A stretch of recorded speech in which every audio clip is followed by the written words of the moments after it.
இன்னைக்கு அனிதா புஷ்பவனம்குப்புசாமி யூடியூப் சேனலில் உங்களை எல்லாம் சந்திக்கிறதுல ரொம்ப மகிழ்ச்சி.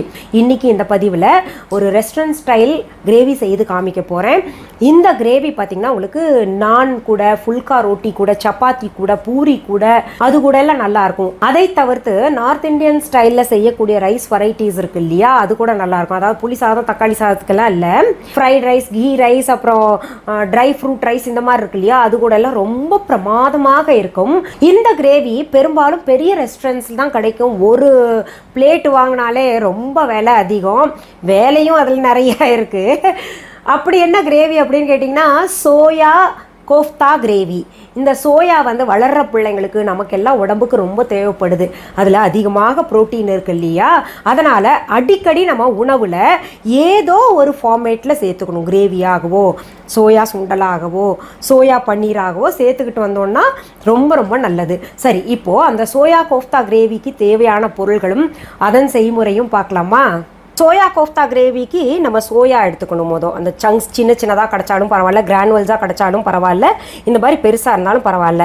அதில் கொஞ்சம் சுடு தண்ணியை ஊற்றி வச்சுருக்கேன் பாருங்கள். இப்போ ஆறிடுச்சு. நல்லா உப்பி வரணும் இல்லையா, சாஃப்ட் ஆகணும் இல்லையா, இந்த மாதிரி. அதனால் கொஞ்சம் நேரம் ஊற வச்சுருங்க. ஊறின பின்னாடி அதை நல்லா ஸ்க்வீஸ் பண்ணி, இந்த மாதிரி பெருசாக இருந்ததுன்னா நம்ம மிக்சி ஜாரில் போட்டு ஒரு சுற்றிக்கலாம். நல்லா கொரன்னு அரைச்சிடணும். இப்போ பாருங்கள், இப்படி அரைச்சிக்கிட்டேன். இந்த மாதிரி கொரன்னு இருந்தால் போதும். இதை இப்போ இந்த பவுலில் போட்டுக்கிறேன். அடுத்தது இதுல ஒரு உருளைக்கிழங்கு வேக வச்சு மசிச்சிருக்கேன், அதையும் சேர்த்துக்கிறேன்.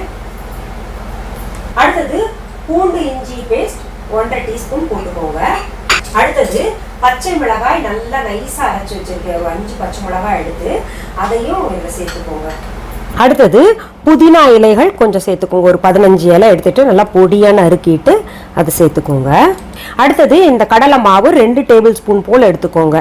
இது எதுக்குன்னா, நம்ம உருண்டை பிடிச்சி இப்போது பொரிச்சு எடுக்க போகிறோம், அது பாண்டிங்காக இருக்கிறதுக்காக நம்ம இது சேர்க்கணும். அடுத்தது உப்பு தேவையான அளவு சேர்த்துக்கோங்க. இது நல்லா கலந்து உப்பு பார்த்துக்கோங்க. இப்போது நீங்கள் இப்படி உருண்டை பிடிச்சி வச்சுக்கோங்க. இது டீப் ஃப்ரை பண்ண போகிறோம்.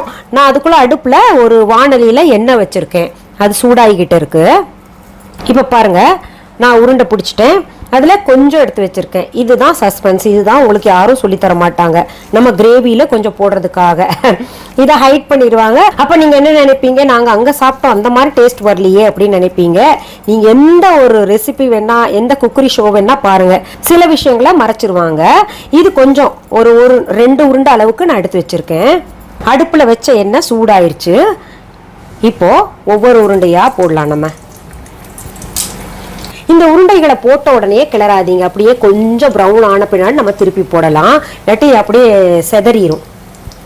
அடுத்தது நம்ம இப்போ கிரேவி செய்ய போகிறோம். அதுக்கு கொஞ்சம் எண்ணெய் சேர்த்துக்கலாம். கடாயில் எண்ணெய் சூடாயிருச்சு. இப்போ அதில் பொடியாக நறுக்கிய ஒரு பெரிய வெங்காயம் சேர்த்துக்கோங்க. இதில் இஞ்சி பூண்டு பேஸ்ட்டு 1 டீஸ்பூன் போல் சேர்த்துக்கோங்க. இதில் 15 புதினா இலைகள் பொடியாக நறுக்கினது சேர்த்துக்கோங்க.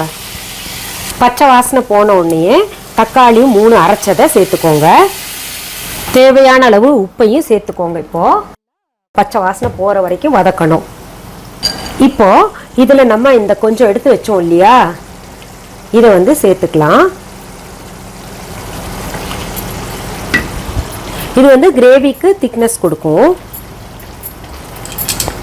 இதில் மிளகாத்தூள் 2 டீஸ்பூன். எங்களுக்கு காஷ்மீரி மிர்ச் பயன்படுத்துறதுனால காரம் அதிகமாக கிடையாது, அதனால் நான் 2 டீஸ்பூன் போடுறேன். இப்போ காரம் அதிகமாக இருக்கிற மிளகாத்தூளை கம்மியாக போட்டுக்கோங்க. மல்லித்தூள் 1 டீஸ்பூன், சோம்புத்தூள் 1 டீஸ்பூன், சீரகத்தூள் 1 டீஸ்பூன். இது ரொம்ப சின்ன ஸ்பூன், அதனால் நான் கொஞ்சம் கூட போடுறேன். இது அஞ்சரை பெட்டியில் வைப்போம் இல்லையா, அந்த டீஸ்பூன் இது. இப்போது இது எல்லாத்தையும் நல்லா கலந்து விடலாம். கொஞ்சம் தண்ணி ஊற்றி நான் கொதிக்க விடுறேன். இப்போ பாருங்கள், நான் மூடி போட்டு கொதிக்க வச்சேன். அதை இப்போ எடுத்து பார்க்கலாம். பாருங்கள், நல்லா அழகாக இருக்கு இல்லையா. அதில் 1 கப் போல் பால் சேர்த்துக்கோங்க. ஏன்னா பொதுவாகவே நார்த் இந்தியன் கிரேவிஸில் பால் இல்லாத எந்த கோஃப்தாவும் செய்ய மாட்டாங்க. பால் நீங்கள் பார்த்துக்கோங்க, உங்களுக்கு எவ்வளோ தேவைப்படுதோ இன்னும் சேர்த்துக்கலாம். இப்போ இதில் கரம் மசாலா தூள் சேர்த்துக்கணும். 1 டீஸ்பூன் போல் கரம் மசாலா தூள் சேர்த்து விட்டு நல்லா கொதிக்க விடணும். அடடா, பிரமாதமான கிரேவி ரெடி. மனம்னா மனம், அப்படி ஒரு மனம். இப்போ நம்ம கோஃப்தா கூட பரிமாற வேண்டியதுதான். ஆஹா, இப்போ பாருங்க, பிரமாதமான கிரேவி ரெடியா. இப்படியும் சர்வ் பண்ணலாம். நம்ம கோஃப்தாவை கிரேவிலையும் போடலாம். பிரமாதமான ரெஸ்டாரண்ட் கோஃப்தா கிரேவி ரெடி. இப்போது நம்ம சோயா கோஃப்தா கிரேவி எப்படி இருந்ததுன்னு பார்த்தோம். சாப்பிட்டதுக்கும் ரொம்ப சுவையாக இருந்தது. இதை நீங்கள் இப்போ செய்துட்டு எனக்கு கமெண்ட் பாக்ஸில் எப்படி இருந்ததுன்னு சொல்லிட்டு உங்களுடைய பதிவுகளை பதிவிடுங்க. உங்களுடைய கமெண்ட்ஸ் எல்லாம் நான் படிச்சுக்கிட்டு தான் வரேன். பதில் கொடுக்கலையேன்னு நீங்கள் கவலைப்படாதீங்க. ஏன்னா ஒவ்வொரு பதிவுலையும் போய் பாருங்கள், 200-300 கமெண்ட்ஸ் இருக்குது. அத்தனைக்குமே நான் பதில் கொடுக்கணுன்னா ஒரு நாள் முழுக்க அதிலேயே உட்காரணும். அப்புறம் உங்களுக்கு இது போன்ற பதிவுகள் கொடுக்க முடியாது இல்லையா? அதனால்தான் மீண்டும் அடுத்த பகுதியில் வேற ஒரு நல்ல தலைப்போடு உங்களை எல்லாம் சீக்கிரத்தில் சந்திக்கிறேன். அது வரைக்கும் நன்றி, வணக்கம். அன்பான வாடிக்கையாளர்களே, உங்கள் விஹா ஸ்டோரில் பூஜை பொருட்கள், சிலைகள், ராசிக்கற்கள், வாஸ்து பொருட்கள், விதைகள், பாரம்பரிய அரிசி வகைகள், சிறுதானியங்கள், ஆர்கானிக் பொருட்கள், மூலிகை எண்ணெய், மளிகை பொருட்கள், மரச்செக்கு எண்ணெய், மரப்பொருட்கள், வெள்ளி ஆபரணங்கள், கிஃப்ட் ஆர்டிகல்ஸ், காட்டன் மற்றும் பட்டு புடவைகள், காட்டன் சுடிதார்கள், பட்டு பாவாடை, குழந்தைகளுக்கான விளையாட்டு பொருட்கள், ஹை குவாலிட்டி இமிடேஷன் நகைகள், வீட்டு உபயோக பொருட்கள், ஜூட் பேக்ஸ், ஹேண்ட்மேட் சோப்ஸ், அழகு சாதன பொருட்கள், சிறுதானிய பிஸ்கெட்டுகள், ஹோம் அப்ளையன்சஸ், இன்னும் பற்பல பொருட்கள் விற்பனைக்குள்ளது. விஹா ப்ராடக்ட்களை நீங்கள் வாங்க விரும்பினால் அது எங்களுடைய viha.online வெப்சைட் மற்றும் சென்னை ராஜா அண்ணாமலைபுரத்தில் உள்ள எங்கள் விஹா ஸ்டோரில் மட்டுமே கிடைக்கும் என்பதை தெரிவித்துக் கொள்கிறோம்.